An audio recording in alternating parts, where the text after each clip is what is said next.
नाशकात एक अनोखा मेळावा पार पडलाय। पत्नी पीडित पुरुषांचं संमेलन भरवण्यात आलं होतं। पत्नी पीडित पुरुषांनी एकत्र येऊन आपल्या समस्या मांडलेल्या आहेत। आम्हाला न्याय मिळावा अशी मागणी देखील अनेकांनी केलेली आहे। पाहूयात या संदर्भातला एक खास रिपोर्ट।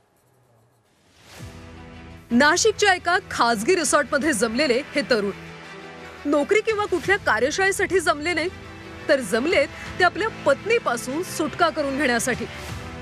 लग्न झाल्यानंतर पत्नीच्या जाचानं हैराण झालेले हे पती आहे। घटस्फोट देणं तर दूरच, मात्र विविध पोलीस तक्रारी आणि आरोप करत त्यांच्या पत्नींनी त्यांचं समाजामध्ये जगणं असह्य करून ठेवलं। अशा सर्व पतींनी आज एकमेकांची सुखदुःख शेअर करण्यासाठी एकत्रितपणे मेळावा घेतलाय। वाढत्या घटना पाहून सरकारने एक समिती स्थापन करून चौकशी करावी, आम्हाला न्याय द्यावा अशा मागण्या करण्यात आल्या। महिलाएं जो गलत इस्तेमाल कर रही है, जो धारा है जो महिला के सुरक्षा में है, तो उसका वो गलत इस्तेमाल करके हमें जो पत्नी पीड़ित जो पुरुष है उसे फंसाया जा रहा है।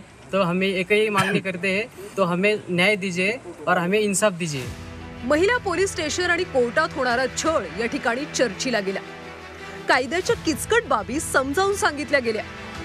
पत्नीच्या मानसिक त्रासामुळे अनेक पती आत्महत्येसारखं पाऊल उचलतात, त्यामुळे अशा पतींचं मानसिक प्रबोधन आणि पाठिंब्यासाठी उपाययोजनांविषयी चर्चा करण्यात आली।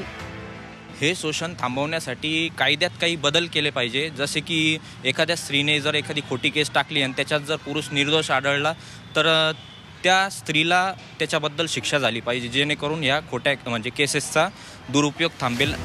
समाजात महिलांचं होणारं शोषण बघता महिलांना कायद्यानं विशेष अधिकार दिलेत। याचा वापर करत महिलांनी केलेल्या तक्रारींमुळे अनेक वेळा गंभीर समस्या उभ्या राहू शकतात। या कायद्याचा फायदा घेत काही वेळा पतिराजांना अडचणीत आणण्याचं कामही केलं जातं।